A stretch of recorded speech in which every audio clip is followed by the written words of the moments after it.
بسم اللہ الرحمن الرحیم۔ لاکھوں کروڑوں درود و سلام محمد مصطفیٰ صلی اللہ علیہ وآلہ وسلم اور آل محمد پر۔ ترکی یا قسطنطنیہ کو اسلامی اور کرسچین تاریخ کے اندر انتہائی اہمیت حاصل ہے، اور رسول اللہ صلی اللہ علیہ وآلہ وسلم کے دور حکومت کے اندر یہ رومی حکومت کا کیپٹل یا اس کا مرکز تھا، جسے فتح کرنے والے کو آپ صلی اللہ علیہ وآلہ وسلم نے جنت کی بشارت دی تھی۔ جنگ یرموک کے بعد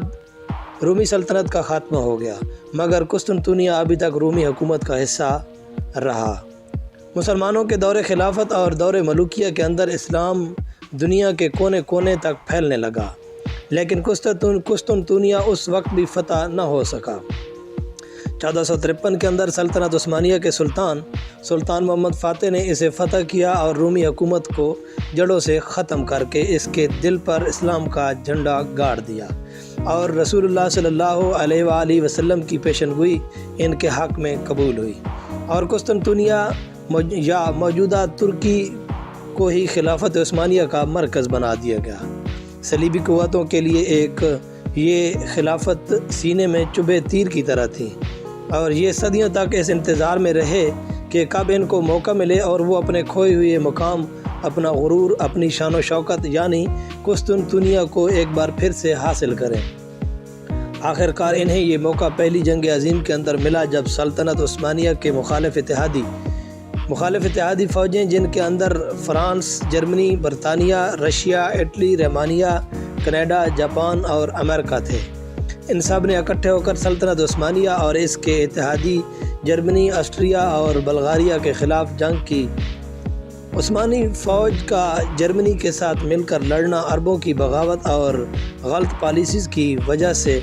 خلافت عثمانیہ کو شکست ہوئی، اور 600 سال تک قائم رہنے والی سلطنت کا آخرکار خاتمہ ہو گیا،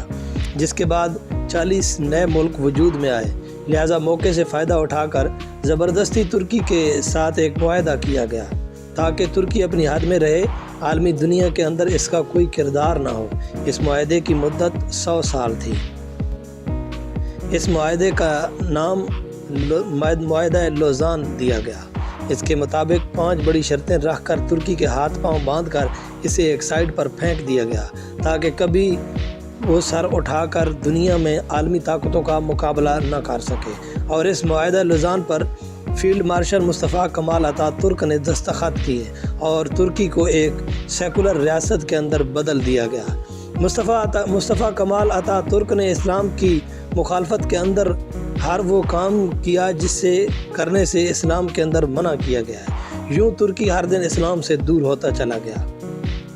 معاہدہ لوزان کے مطابق 100 سال تک ترکی دوبارہ خلافت نہیں قائم کر سکتا۔ اس کی سب سے بڑی قدرتی دولت یعنی پٹرول کی ڈرلنگ نہیں کر سکتا، بلکہ اسے باقی دنیا سے خریدے گا۔ ترکی کی سب سے اہم پورٹ باسفورس، جو کہ سوئس کنال جتنی ہے، اس کو ایشیا کے سب سے کم ترین فاصلے سے جوڑتی ہے،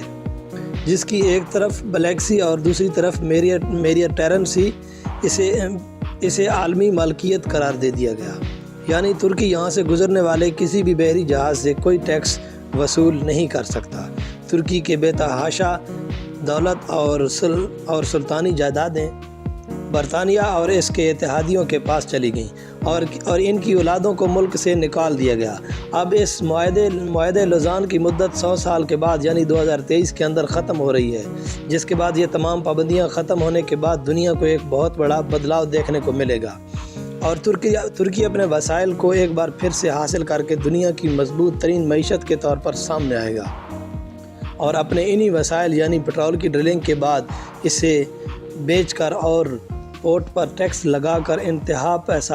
انتہا پیسہ کمائے گا۔ اتنا پیسہ کہ آپ سوچ بھی نہیں سکتے، جس کی وجہ سے کچھ ہی سالوں کے اندر ترکی دنیا کی مضبوط ترین معیشت کے طور پر دنیا کے سامنے آنے والا ہے۔ آج کے دور میں کوئی بھی ملک طاقتور اپنی فوج کے بعد اپنے وسائل کی وجہ سے مانا جاتا ہے۔ اگر وسائل نہیں تو اس ملک کی فوج بھی کسی کام کی نہیں۔ دوسری طرف موجودہ ترکی کے صدر رجب طیب اردگان مغربی دنیا کے لیے سر درد بننے والے ہیں، جو کہ 2002 سے لے کر اب تک ترکی کے حکمران ہیں۔ کیونکہ دنیا میں جہاں بھی مسلمانوں پر ظلم، زیادتی یا ناانصافی ہوتی ہے تو ترکی سب سے پہلے اس کے خلاف کھڑا ہو کر عالمی فورم پر نہ صرف اپنی آواز بلند کرتا ہے بلکہ ہر ممکن ان کی مدد بھی کرتا ہے۔ ایسا لگتا ہے جیسے ابھی بھی تمام اسلامی ملکوں کو خلافت عثمانیہ کا حصہ سمجھا جاتا ہے، اور 2023 کے انتظار میں ہے کہ ایک بار پھر سے مسلمانوں کا اتحاد اکٹھا ہو کر دنیا میں ایک نئی عالمی طاقت کے طور پر سامنے آئے، جس کی قیادت خود ترکی یا طیب اردوغان کریں گے،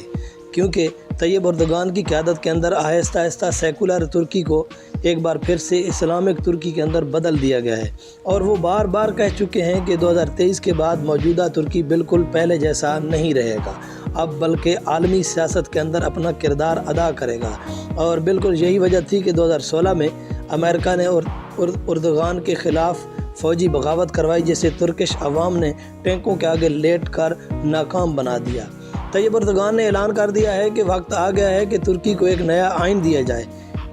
یعنی اس کے سیکولر آئین کو بدل دیا جائے، جسے دنیا بھر کے اخبارات خصوصاً امریکہ اور اسرائیل نے ہائی لائٹ کے طور پر چھاپا۔ ترکی کا موجودہ آئین 1961 کے اندر بنا، جس کے بعد 1982 کے اندر ایک بار پھر اسے ترتیب دیا گیا، جس کے مطابق یہ ایک سیکولر ملک ہے، یعنی بالکل لادین، جس کا آفیشلی کوئی مذہب ہی نہیں، اور طیب اردوغان ایک اسلامک سوچ کے مالک ہیں، اس لیے اپنے آئین کے اندر موجود تمام سیکولر قانون کو ختم کر کے وہ ہر اس قانون کو بدلیں گے جسے معاہدہ لوزان کے وقت ترکی کے اندر شامل کیا گیا، اور ایک بار پھر سے حرم کعبہ کی میزبانی کا شرف حاصل کرنا چاہتے ہیں، جو کہ 600 سال تک ان کے پاس رہا۔ اس لیے آج بھی ترکی کے لوگ غلاف کعبہ کو پکڑ کر یہ دعا کرتے ہیں کہ اللہ اپنی ناراضگی ختم کر کے ایک بار پھر سے ہمیں یہ شرف عطا کر کے تیرے گھر کی میزبانی کریں، جو کہ سعودی عربیہ کی موجودہ حکومت آل سعود کے کنٹرول میں ہے، اور خلافت عثمانیہ نے شریف بن علی کو اپنے دور کے اندر یہ علاقے ان کے ہاشمی خاندان ہونے کی وجہ سے سونپ رکھے تھے، جنہوں نے پہلی جنگ عظیم کے دوران خلافت عثمانیہ کو کمزور دیکھ کر اور برطانیہ کے اکسانے پر بغاوت کی، اور پھر ان سے آل سعود نے حکومت کو چھین لیا، جو کہ آج تک اس پر قابض ہیں۔ موجودہ سعودی عربیہ اور امریکہ کے ایک دوسرے کے اتحادی ہیں، اور پٹرول کی دولت کی وجہ سے سعودی عربیہ کی اکانومی بہت مضبوط ہے، مگر اب آہستہ آہستہ یہ دونوں اتحادی ایک دوسرے سے دور ہو رہے ہیں، کیونکہ سعودی عربیہ امریکہ کو اپنے مفاد کے مطابق تیل کی سپلائی نہیں کر رہا،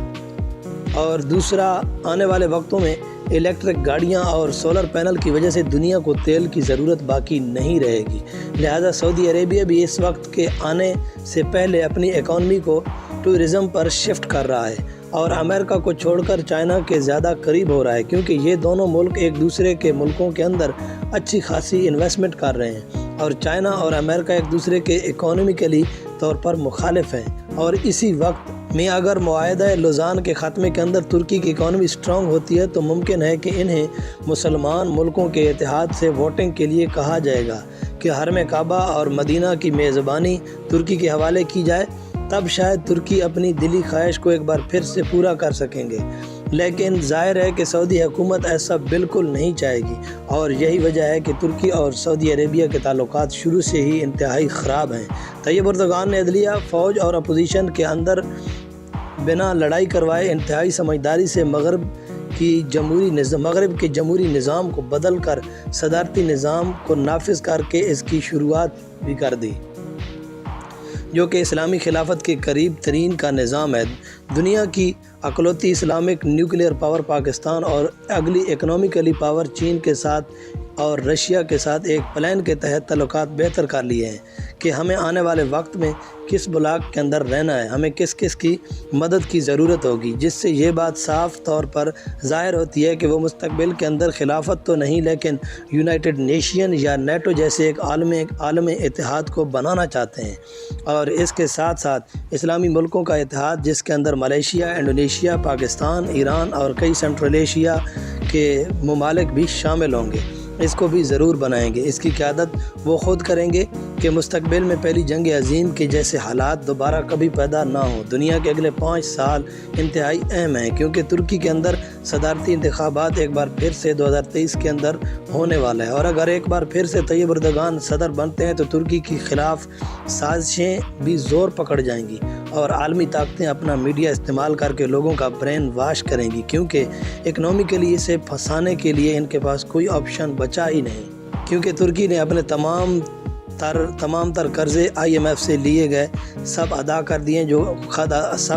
دیے اور خود کو اس کے چنگل سے بچا لیا ہے۔ لیکن مسلمانوں کو اسباب پر نہیں بلکہ مسبب الاسباب پر یقین رکھنا چاہیے، اور اسی یقین کی وجہ سے 313 لوگ 3000 پر بھاری پڑتے ہیں۔ اور جہاں تک خلافت کا سوال ہے تو اب امام مہدی علیہ السلام کے قیادت کے اندر ہی قائم ہوگی، جو کہ شاید کچھ ہی دہائیوں باقی ہیں، اور رسول اللہ صلی اللہ علیہ وآلہ وسلم کی حدیث مبارکہ کے مطابق اسلام پوری دنیا میں پھیل کر غالب آ جائے گا، اور مسلمان آخر جب اللہ کے نظام کو قائم کریں گے تبھی دنیا کے اندر اپنا کھویا ہوا مقام بھی حاصل کریں گے۔ لیکن تب تک دنیا کے حالات کیا رخ لیتے ہیں تو یہ آنے والا وقت ہی بتائے گا۔ تو یہ تھی آج کی ویڈیو، اور امید کرتا ہوں آپ کو پسند آئے گی۔ چینل کو سبسکرائب ضرور کریں، ویڈیو کو لائک کریں۔ تھینک یو سو مچ، ملتے ہیں ایک اور ویڈیو کے ساتھ۔ اللہ حافظ۔